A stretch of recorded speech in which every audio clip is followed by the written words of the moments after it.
عقیدہ ختم نبوت کا مطلب کیا ہے؟ اگر ہمارے پیغمبر کے بعد کوئی نبوت اور رسول کا دعویٰ کرے وہ جھوٹا کذاب بے ایمان تو ہو سکتا ہے، لیکن وہ نبی ہرگز نہیں ہو سکتا۔ میں ایک جملہ مزید بڑھ کر کہتا ہوں کہ ہمارے پیغمبر کے دنیا میں تشریف لانے سے نبوت کا دروازہ بند ہو گیا، اور ہمارے پیغمبر کے دنیا سے جانے کے بعد صحابیت کا دروازہ بھی بند ہو گیا۔ اگر ہمارے پیغمبر کے بعد کوئی نبوت کا دعویٰ کرے وہ بھی بے ایمان کذاب اور جھوٹا ہے، اور اگر ہمارے پیغمبر کے جانے کے بعد کوئی صحابیت کا دعویٰ کرے وہ بھی بے ایمان جھوٹا کذاب ہے۔ مرزا غلام احمد قادیانی کی بات پہ اعتراض کرنا چاہیے، اس لیے کہ مرزا غلام احمد قادیانی کی ذاتیہ پر اعتراض کرنا انسانیت کو زیب نہیں دیتا۔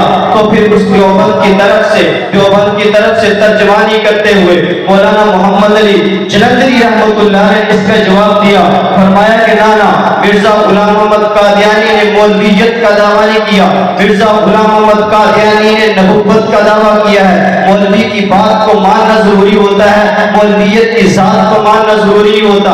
جب اس نے نبوت کا دعویٰ کیا ہے تو پھر مرزا غلام احمد قادیانی کی پہلے ذات کو زیر باس لایا جائے گا، پھر مرزا غلام احمد قادیانی کی بات کو زیر باس لایا جائے گا۔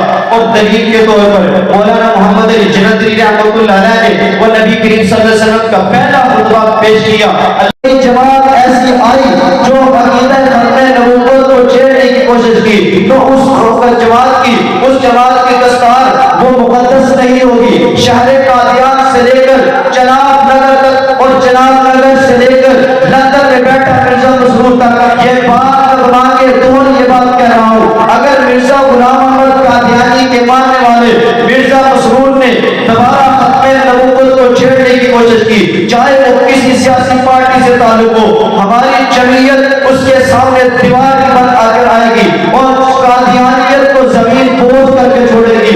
ابھی مرزا مسرور کا بیان آیا ہے، اس نے کہا کہ ہمارے پاکستان میں جب تک یہ مولوی فضل الرحمان اسمبلی میں موجود ہے اس وقت تک وہ تحریک انصاف عمران خان ہو یا ڈاکٹر طاہر القادری ہو اس قادیانیت کو سپورٹ نہیں کر سکتے۔ للہ وکفا والسلام علی عبادہ الذین اصطفیٰ خصوصا علی سید الاولین والآخرین وخاتم النبیین والمرسلین سیدنا و شفیعنا و مولانا محمد وعلى آلہ و اصحابہ اجمعین۔ قال اللہ تبارک و تعالی فی القرآن المجید والفرقان الحمید ما كان محمد أبا أحد من رجالكم ولكن رسول الله وخاتم النبيين۔ قال النبي صلى الله عليه وسلم العلماء ورثة الأنبياء صدق اللہ العظیم۔ ہم نے ہر دور میں تقدیس رسالت کے لیے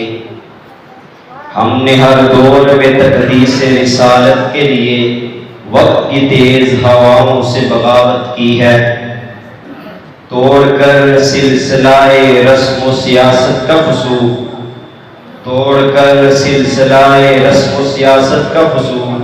ایک فقط نام محمد سے محبت کی ہے۔ نہایت واجب الاحترام معزز سامعین اور سامعات، میں آپ کے سامنے مختصر وقت میں جس عنوان پہ محو گفتگو ہو رہا ہوں وہ عنوان بڑا عظیم ہے، عقیدہ ختم نبوت اور اکابر علماء دیوبند کی قربانیاں۔ عقیدہ ختم نبوت کو سمجھیے، عقیدہ ختم نبوت کا مطلب کیا ہے؟ عقیدہ ختم نبوت کا مفہوم کیا ہے؟ ہم سب کا عقیدہ ہے کہ ہمارے پیغمبر حضرت محمد مصطفیٰ صلی اللہ علیہ وسلم آخری نبی اور رسول ہیں۔ ہمارے پیغمبر کے بعد کوئی نبی اور رسول نہیں آ سکتا۔ اگر ہمارے پیغمبر کے بعد کوئی نبوت اور رسول کا دعویٰ کرے وہ جھوٹا کذاب بے ایمان تو ہو سکتا ہے لیکن وہ نبی ہرگز نہیں ہو سکتا۔ میں ایک جملہ مزید بڑھ کر کہتا ہوں کہ ہمارے پیغمبر کے دنیا میں تشریف لانے سے نبوت کا دروازہ بند ہو گیا اور ہمارے پیغمبر کے دنیا سے جانے کے بعد صحابیت کا دروازہ بھی بند ہو گیا۔ اگر ہمارے پیغمبر کے بعد کوئی نبوت کا دعویٰ کرے وہ بھی بے ایمان کذاب اور جھوٹا ہے، اور اگر ہمارے پیغمبر کے جانے کے بعد کوئی صحابیت کا دعویٰ کرے وہ بھی بے ایمان جھوٹا کذاب ہے۔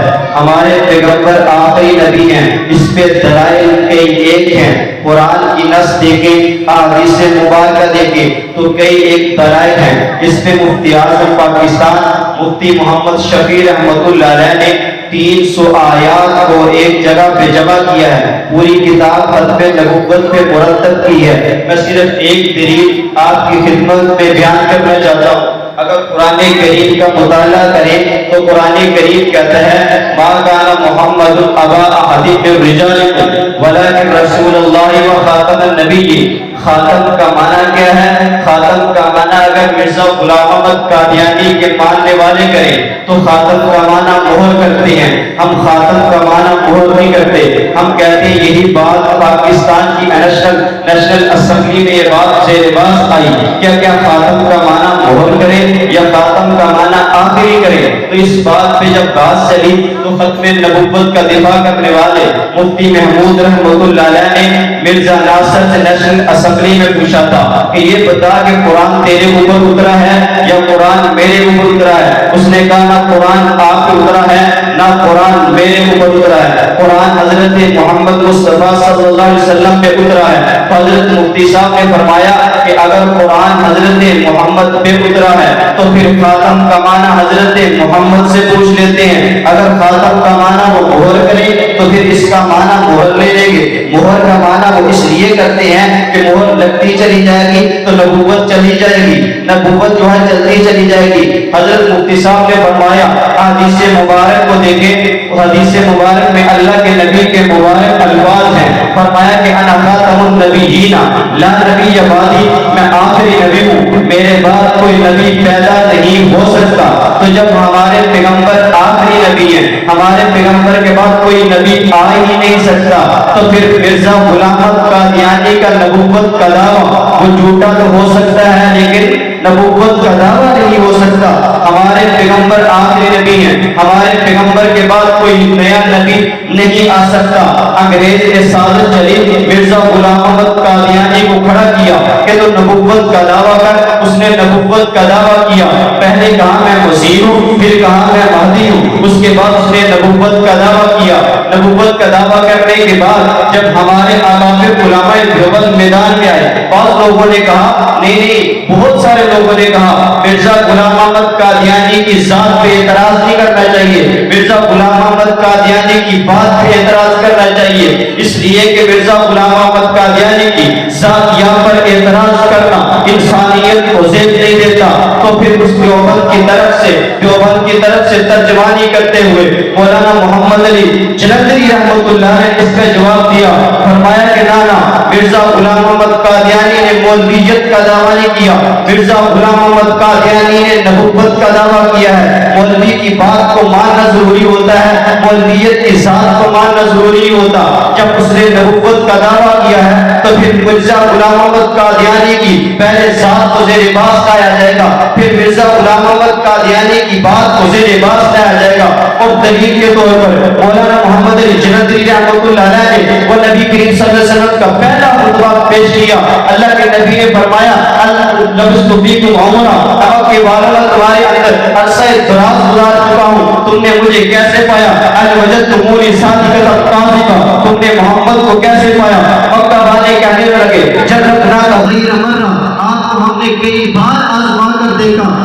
حقیقہ الا صدقہ، آپ کو ہمیشہ سراپا صداقت پایا ہے۔ تو امام الانبیاء نے فرمایا قولوا لا الہ الا اللہ تفلحوا، پہلے پیغمبر نے اپنی ذات کو پیش کیا ہے، پھر نبی نے اپنی بات کو پیش کیا ہے۔ مرزا غلام احمد قادیانی کی پہلے ذات کو دیکھیں گے، پھر اس کی بات کو دیکھیں گے کہ اس کے اوپر سارے جو تاج نبوت سجایا بھی جا سکتا ہے یا نہیں سجایا جا سکتا۔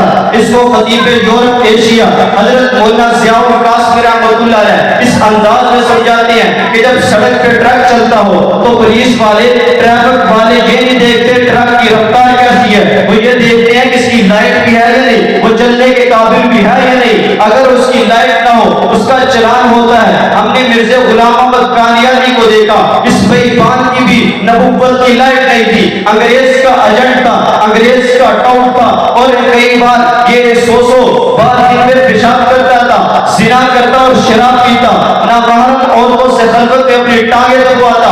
ہم نے کہا نبوت کا میرے اوپر تاج کیا سجنا تھا، وہ تو بے ایمان مولویت کے بھی لائق نہیں ہے۔ اللہ کے نبی اللہ تعالیٰ جب نبوت عطا کرتے ہیں تو نبوت عطا کرنے کے بعد نبی کریم صلی اللہ علیہ وسلم کی اس بات کو حجت قرار دے دیتے ہیں۔ ہمارے پیغمبر آخری نبی ہیں، ہمارے پیغمبر کے بعد کوئی نیا نبی نہیں آ سکتا۔ ہم نے مرزا غلام احمد قادیانی کو دیکھا، یہ بے ایمان نبوت کا دعویٰ اس نے انگریز کی طرف سے کیا۔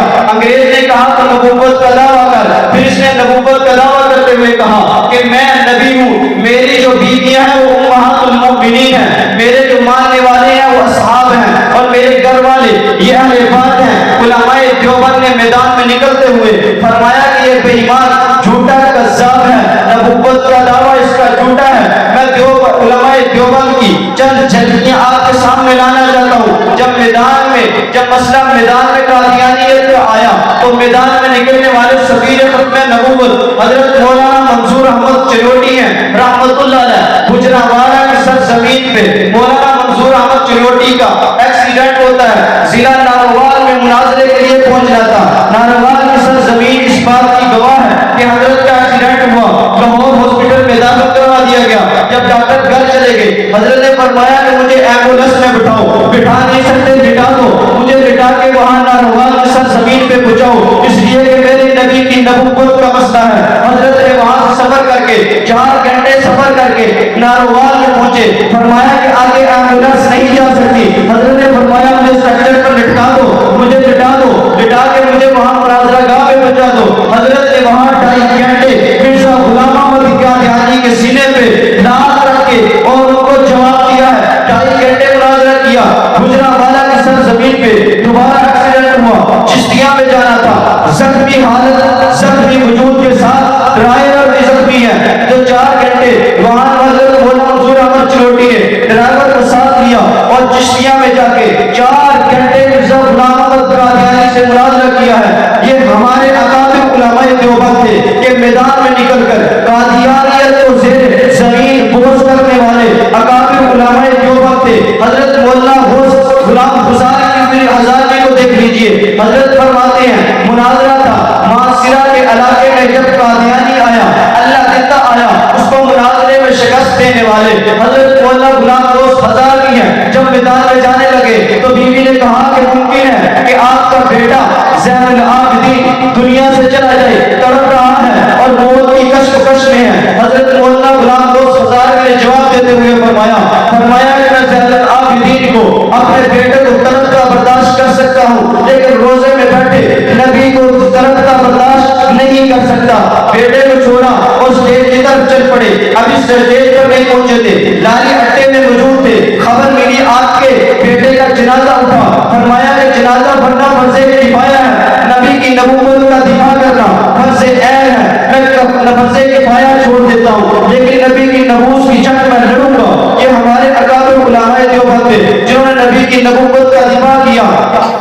پھر دارالعلوم دیوبند کو دیکھیے، دارالعلوم دیوبند جب مسئلہ آیا بہاولپور کی عدالت میں، ذوق اور بڑھاپے کی حالت میں، بیماری کی حالت میں، وہاں دارالعلوم دیوبند سے چلتے ہیں۔ بہاولپور کی عدالت میں خاتم المحدثین محقق العصر محدث دوران حضرت مولانا سید انور شاہ صاحب کا شبیری رحمۃ اللہ علیہ وہاں قادیانیوں کو وہاں بہاولپور کی عدالت میں پہنچتے ہیں، اور ان کا ساتھ دینے والے مفتی اعظم پاکستان مفتی مفتی محمد شفیع تھے، حضرت مولانا سید انور شاہ کشمیری نے 5 گھنٹے پہلی مرتبہ جج کے سامنے وہ دلائل پیش کیے، جج بھی دیکھتا رہ گیا اور قادیانی کی بازو سے پکڑ کر کہا کہ اگر جلال الدین اگر تو کہتا ہے مرزا غلام احمد قادیانی نبی تھا، اگر تو کہتا ہے تو اسی عدالت کے کٹانے میں مرزا غلام احمد قادیانی کو آگ میں جلتا ہوا تجھے دکھا دوں، تو جلال الدین نے اپنا ہاتھ چھڑایا اور اس نے کہا میں پھر بھی نہیں مانتا،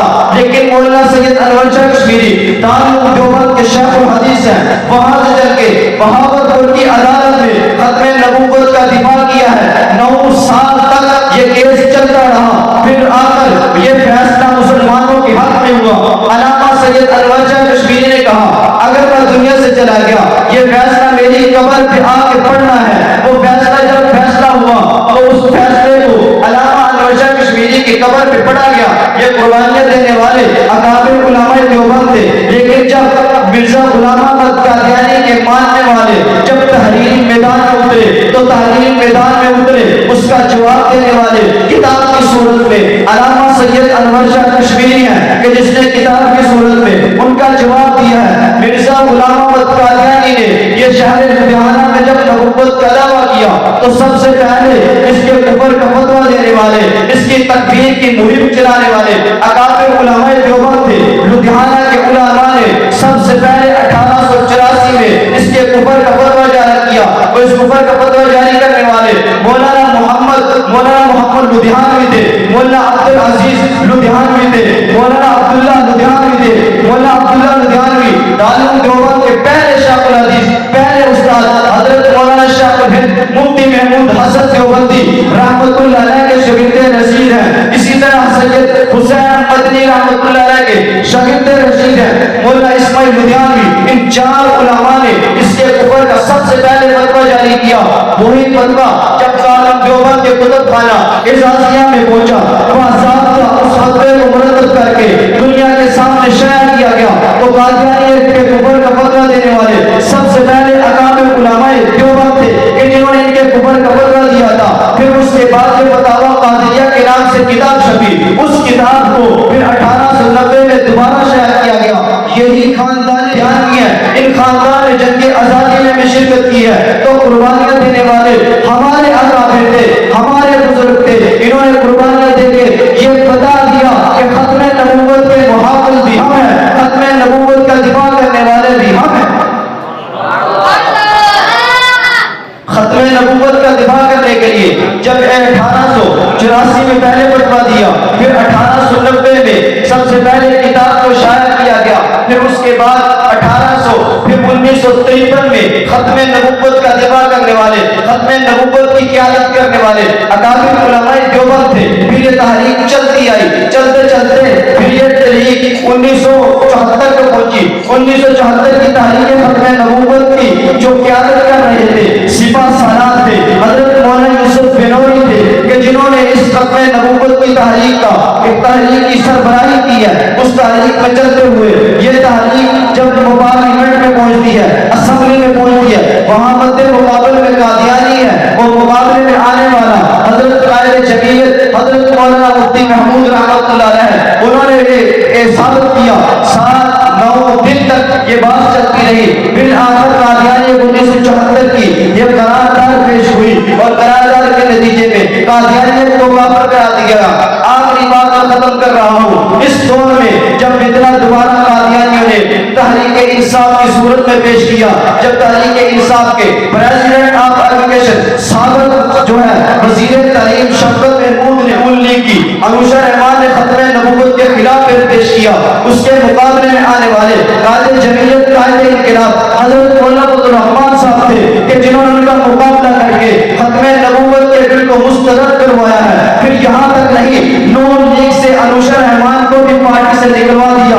یہ ہمارے قائد جمعیت نے یہ فیصلہ کیا جب ہمارے سابق جو ابھی وزیر اعظم گزرے ہیں انوار الحق کاکڑ صاحب، جب اس کے سامنے 2 قادیانیوں کی فائلیں پہنچی اور انہوں نے قادیانیوں کو عہدے دینے کی کوشش کی، مولانا نے اسی وقت قادیانیوں کی حمایت کرنے والے مولانا جو ہے انوار الحق کاکڑ صاحب کو فوری فون کیا کہ اس قرارداد کو جو آپ کے سامنے فائلیں پہنچی ہیں، ان فائلوں کو دستخط نہیں کرنے، جب دستخط نہیں کیے تو یہ بات ماننی پڑے گی کہ قائد جمعیت وہ انسان ہے، وہ شخص ہے جو ختم نبوت کا بھی دفاع کر رہے ہیں، جو اسلام کا بھی دفاع کر رہے ہیں۔ اگر قائد جمعیت کے سامنے کوئی جماعت ایسی آئی جو عقیدہ ختم نبوت کو چھیڑنے کی کوشش کی تو اس جماعت کی دستار وہ مقدس نہیں ہوگی۔ شہر قادیان سے لے کر چناب نگر تک اور چناب نگر سے لے کر لندن میں بیٹھا مرزا مسرور تک یہ بات بنا کے تمہیں یہ بات کہہ رہا ہوں، اگر مرزا غلام احمد قادیانی کے ماننے والے مرزا مسرور نے دوبارہ ختم نبوت کو چھیڑنے کی کوشش کی، چاہے وہ کسی سیاسی پارٹی سے تعلق ہو، ہماری جمعیت اس کے سامنے دیوار بن آ کر آئے گی اور قادیانیت کو زمین بوجھ کر کے چھوڑے گی۔ ابھی مرزا مسرور کا بیان آیا ہے، اس نے کہا کہ ہمارے پاکستان میں جب تک یہ مولوی فضل الرحمان اسمبلی میں موجود ہے اس وقت تک وہ تحریک انصاف عمران خان ہو یا ڈاکٹر طاہر القادری ہو اس قادیانیت کو سپورٹ نہیں کر سکتے۔ جب تک کہ اسمبلی میں مولانا موجود ہے ختم نبوت کو ان کو ہاتھ لگانے کی بھی اجازت نہیں ہے۔ اللہ تعالیٰ ہمیں اس پہ عمل کرنے کی توفیق عطا فرمائے، ختم نبوت کا دفاع کرنے کی توفیق عطا فرمائے۔ وآخر دعوانا الحمدللہ رب العالمین۔ بڑے مدلل انداز میں مزید ایسے بیانات سننے کے لیے ڈسکس اکیڈمی چینل کو سبسکرائب کریں اور بیل آئیکن کے بٹن کو دبائیں جس سے ہر آنے والی ویڈیو آپ تک پہنچتی رہے گی۔